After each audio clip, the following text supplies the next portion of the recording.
this is an excerpt from the chapter on restorative practices on page 63 to 64. And I'd like to just quote one sentence first when it says that when I think about current educational environments where they're quick to fix problems, response, and daily challenges, it is clear to our reactionary quickness that has only exacerbated the problems facing educational reform. So as teachers, we have to spend just as much time considering what restorative practices would best fit our classroom and our environment. Restorative justice, it brings back to the classroom a sense of humanity, a place where we can be perhaps free of as much judgment as our own frailties will allow us, but to deal with our children with some sense of humaneness and some sense of expectations, or higher expectations than what we have a tendency to have. So as you read page 63 to 69, consider what restorative practices would best fit your classroom environment.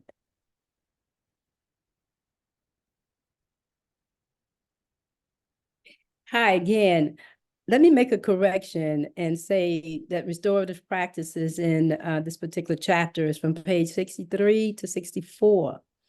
And I'd like to give some insights onto what brought me to the conclusion that we really do need to bring humanity back into our classrooms.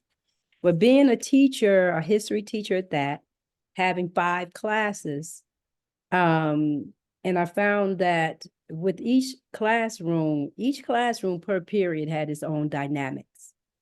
So this idea came to, why not choose a representative from each of my 5 classes? And those representatives becomes the voice for the collective body, which was my 5 classes, and I might have about 120 students or so in all in those 5 classes. And so with that in mind, whenever we as a collective decided what infractions were most prevalent in each of the classrooms, and then we would sit down as a collective and decide how to handle that. What were the repercussions for unwarranted behaviors? And having to do that really played into building community and capacity, for one. Secondly, it played a very huge part in minimizing even judgment and how we judge each other and take that and run all the way off in left field somewhere. So having this student council with all of my classes actually created a community where I didn't just have one class, 5 periods. I had 5 periods and one group of students, and we would meet after school.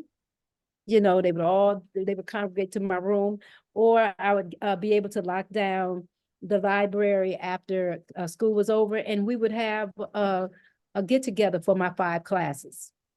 So it was a really good segue into changing the dynamics in the classroom and being more forthright with having restorative practices as our lens in which we made decisions out of.